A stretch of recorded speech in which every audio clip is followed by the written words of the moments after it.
पुण्य शुक्रवार। आज का पवित्र सुसमाचार योहन का अध्याय 18 और 19 पूरा पद। हे पिता, मैं अपनी आत्मा तेरे हाथों सौंप देता हूँ। यह सब कहने के बाद ईसा अपने शिष्यों के साथ केद्रोन नाले के उस पार गए। वहां एक बारी थी। उन्होंने अपने शिष्यों के साथ उसमें प्रवेश किया। उनके विश्वासघाती यूदस को भी वह जगह मालूम थी, क्योंकि ईसा अक्सर अपने शिष्यों के साथ वहां गए थे। इसलिए यूदस पलटन और महायाजकों तथा फरीसियों के भेजे हुए प्यादों के साथ वहां आ पहुंचा। वे लोग लालटेनें, मशालें और हथियार लिए थे। ईसा यह जानकर कि मुझ पर क्या क्या बीतेगी, आगे बढ़े और उनसे बोले, किसे ढूंढते हो?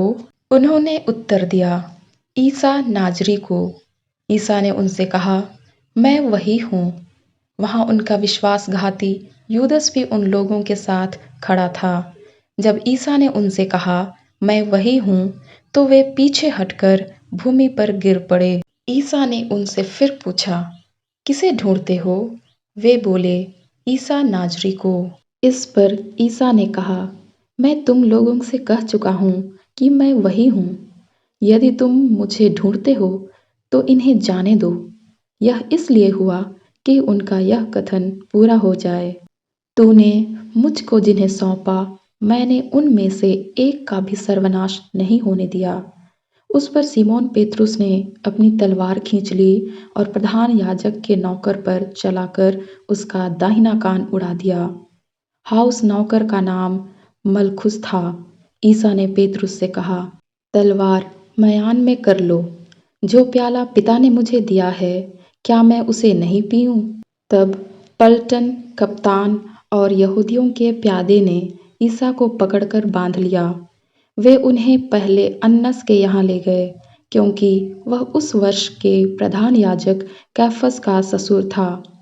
यह वही कैफस था जिसने यहूदियों को यह परामर्श दिया था, अच्छा यही है कि राष्ट्र के लिए एक ही मनुष्य मरे। सीमोन पेतरुस और एक दूसरा शिष्य ईसा के पीछे पीछे चले। यह शिष्य प्रधान याजक का परिचित था और ईसा के साथ प्रधान याजक के प्रांगण में गया, किंतु पेतरुस फाटक के पास बाहर खड़ा रहा। इसलिए वह दूसरा शिष्य जो प्रधान याजक का परिचित था फिर बाहर गया और द्वारपाली से कहकर पेतरुस को भीतर ले आया। द्वारपाली ने पेतरुस से कहा, कहीं तुम भी तो उस मनुष्य के शिष्य नहीं हो? उसने उत्तर दिया, नहीं हूँ। जाड़े के कारण नौकर और प्यादे आग सुलगाकर ताप रहे थे। पेतरुस भी उनके साथ आग तापता रहा। प्रधान याजक ने ईसा से उनके शिष्यों और उनकी शिक्षा के विषय में पूछा। ईसा ने उत्तर दिया, मैं संसार के सामने प्रकट रूप से बोला हूँ। मैंने सदा सभागृह और मंदिर में, जहाँ सब यहूदी एकत्र हुआ करते थे, शिक्षा दी है। मैंने गुप्त रूप से कुछ नहीं कहा। यह आप मुझसे क्यों पूछते हैं? उनसे पूछिए जिन्होंने मेरी शिक्षा सुनी है। वे जानते हैं कि मैंने क्या क्या कहा। इस पर पास खड़े प्यादों में से एक ने ईसा को थप्पड़ मारकर कहा, तुम प्रधान याजक को इस तरह जवाब देते हो? ईसा ने उससे कहा, यदि मैंने गलत कहा तो गलती बता दो, और यदि ठीक कहा तो मुझे क्यों मारते हो? इसके बाद अन्नस ने बांधे हुए ईसा को प्रधान याजक कैफस के पास भेजा। सीमोन पेतरुस उस समय आग ताप रहा था। कुछ लोगों ने उससे कहा, कहीं तुम भी तो उसके शिष्य नहीं हो? उसने अस्वीकार करते हुए कहा, नहीं हूँ। प्रधान याजक का एक नौकर उस व्यक्ति का संबंधी था जिसका कान पेतरुस ने उड़ा दिया था। उसने कहा, क्या मैंने तुमको उसके साथ बारी में नहीं देखा था?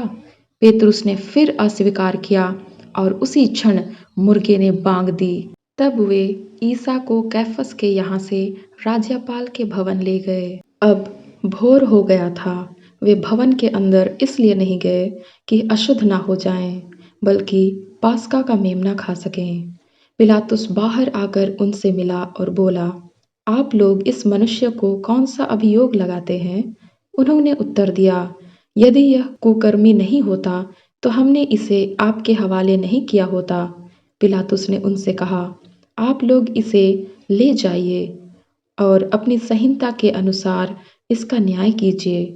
यहूदियों ने उत्तर दिया, हमें किसी को प्राणदंड देने का अधिकार नहीं है। यह इसलिए हुआ कि ईसा का यह कथन पूरा हो जाए, जिसके द्वारा उन्होंने संकेत किया था कि उनकी मृत्यु किस प्रकार होगी। तब पिलातुस ने फिर भवन से आकर ईसा को बुला भेजा और उनसे कहा, क्या तुम यहूदियों के राजा हो? ईसा ने उत्तर दिया, क्या आप यह अपनी ओर से कहते हैं या दूसरों ने आपसे मेरे विषय में यह कहा है? पिलातुस ने कहा, क्या मैं यहूदी तुम्हारे ही लोगों और महायाजकों में तुम्हें मेरे हवाले किया? तुमने क्या किया है? ईसा ने उत्तर दिया, मेरा राज्य इस संसार का नहीं है। यदि मेरा राज्य इस संसार का होता तो मेरे अनुयायी लड़ते और मैं यहूदियों के हवाले नहीं किया जाता, परंतु मेरा राज्य यहाँ का नहीं है। इस पर पिलातुस ने उनसे कहा, तो तुम राजा हो? ईसा ने उत्तर दिया, आप ठीक ही कहते हैं, मैं राजा हूँ। मैं इसलिए जन्मा और इसलिए संसार में आया हूँ कि सत्य के विषय में साक्ष्य दूं।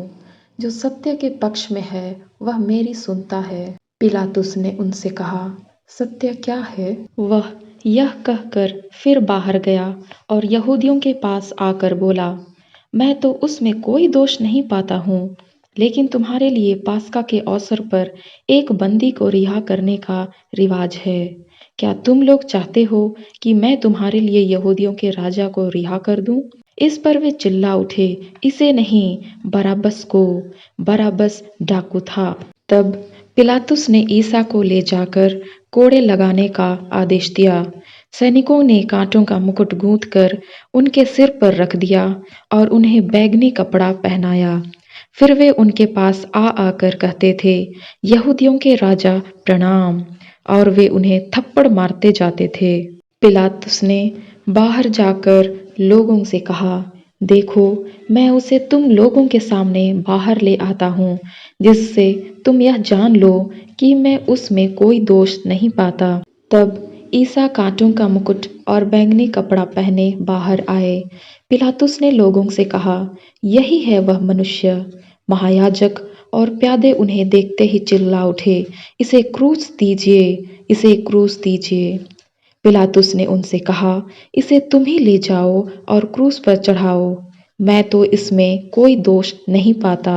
यहूदियों ने उत्तर दिया, हमारी एक संहिता है और उस संहिता के अनुसार यह प्राणदंड के योग्य है, क्योंकि इसने ईश्वर का पुत्र होने का दावा किया है। पिलातुस यह सुनकर और भी डर गया। उसने फिर भवन के अंदर जाकर ईसा से पूछा, तुम कहाँ से हो? किंतु ईसा ने उसे उत्तर नहीं दिया। इस पर पिलातुस ने उससे कहा, तुम मुझसे क्यों नहीं बोलते? क्या तुम यह नहीं जानते कि मुझे तुमको रिहा करने का भी अधिकार है और तुमको क्रूस पर चढ़वाने का भी? ईसा ने उत्तर दिया, यदि आपको ऊपर से अधिकार ना दिया गया होता तो आपका मुझ पर कोई अधिकार नहीं होता। इसलिए जिसने मुझे आपके हवाले किया वह अधिक दोषी है। इसके बाद पिलातुस ईसा को मुक्त करने का उपाय ढूंढता रहा, परंतु यहूदी यह कहते हुए चिल्लाते रहे, यदि आप इसे रिहा करते हैं तो आप कैसर के हितैषी नहीं हैं। जो अपने को राजा कहता है वह कैसर का विरोध करता है। यह सुनकर पिलातुस ने ईसा को बाहर ले आने का आदेश दिया। वह अपने न्यायासन पर उस जगह जो लिथोस, थ्रोथोस और इब्रानी में गबत्था कहलाती है, बैठ गया। पास्का की तैयारी का दिन था। लगभग दोपहर का समय था। पिलातुस ने यहूदियों से कहा, यही है तुम्हारा राजा। इस पर वे चिल्ला उठे, ले जाइए, ले जाइए, इसे क्रूस दीजिए। पिलातुस ने उनसे कहा, क्या मैं तुम्हारे राजा को क्रूस पर चढ़वा दूं? महायाजकों ने उत्तर दिया, कैसर के सिवा हमारा कोई राजा नहीं। तब पिलातुस ने ईसा को क्रूस पर चढ़ाने के लिए उनके हवाले कर दिया। वे ईसा को ले गए और वह अपना क्रूस ढोते हुए खोपड़ी की जगह नामक स्थान गए। इब्रानी में उसका नाम गोलगोथा था। वहां उन्होंने ईसा को और उनके साथ और दो व्यक्तियों को क्रूस पर चढ़ाया, एक को इस ओर, दूसरे को उस ओर, और बीच में ईसा को। पिलातुस ने एक दोषपत्र भी लिखवाकर क्रूस पर लगवा दिया। वह इस प्रकार था, ईसा नाजरी, यहूदियों के राजा। बहुत से यहूदियों ने यह दोषपत्र पढ़ा, क्योंकि वह स्थान जहां ईसा क्रूस पर चढ़ाए गए थे शहर के पास ही था, और दोषपत्र इब्रानी, लातीनी और यूनानी भाषा में लिखा हुआ था। इसलिए यहूदियों ने महायाजकों ने पिलातुस से कहा, आप यह नहीं लिखिए यहूदियों का राजा, बल्कि इसने कहा कि मैं यहूदियों का राजा हूँ। पिलातुस ने उत्तर दिया, मैंने जो लिख दिया सो लिख दिया। ईसा को क्रूस पर चढ़ाने के बाद सैनिकों ने उनके कपड़े ले लिए और कुर्ते के सिवा उन कपड़ों के 4 भाग कर दिए, हर सैनिकों के लिए एक एक भाग। उस कुर्ते में सीवन नहीं था, वह ऊपर से नीचे तक पूरा का पूरा बुना हुआ था। उन्होंने आपस में कहा, हम इसे नहीं फाड़ें, चिट्ठी डालकर देख लें कि यह किसे मिलता है। यह इसलिए हुआ कि धर्म ग्रंथ का यह कथन पूरा हो जाए, उन्होंने मेरे कपड़े आपस में बांट लिए और मेरे वस्त्र का चिट्ठी डाली। सैनिकों ने ऐसा ही किया। ईसा की माता, उसकी बहन क्लोपस की पत्नी मरियम और मरियम मगदलेना उनके क्रूस के पास खड़ी थीं। ईसा ने अपनी माता को और उनके पास अपने उस शिष्य को जिसे वह प्यार करते थे देखा। उन्होंने अपनी माता से कहा, भद्रे, यह आपका पुत्र है। इसके बाद उन्होंने उस शिष्य से कहा, यह तुम्हारी माता है। उस समय से उस शिष्य ने उसे अपने यहाँ आश्रय दिया। तब ईसा ने यह जानकर कि अब सब कुछ पूरा हो चुका है, धर्मग्रंथ का लेख पूरा करने के उद्देश्य से कहा, मैं प्यासा हूँ। वहाँ खट्टी अंगूरी से भरा एक पात्र रखा हुआ था। लोगों ने उसमें एक पनसोख्ता डुबाया और उसे जूफे की डंडी पर रखकर ईसा के मुख से लगा दिया। ईसा ने खट्टी अंगूरी चख कर कहा, सब पूरा हो चुका है, और सिर झुकाकर प्राण त्याग दिए। वह तैयारी का दिन था। यहूदी यह नहीं चाहते थे कि शव विश्राम के दिन क्रूस पर रह जाए, क्योंकि उस विश्राम के दिन बड़ा त्योहार पड़ता था। उन्होंने पिलातुस से निवेदन किया कि उनकी टांगें तोड़ दी जाएं और शव हटा दिया जाए। इसलिए सैनिकों ने आकर ईसा के साथ क्रूस पर चढ़ाए हुए पहले व्यक्ति की टांगें तोड़ दी, फिर दूसरे की। जब उन्होंने ईसा के पास आकर देखा कि वह मर चुके हैं, तो उन्होंने उनकी टांगें नहीं तोड़ी, लेकिन एक सैनिक ने उनकी बगल में भाला मारा और उसमें से तुरंत रक्त और जल बह निकला।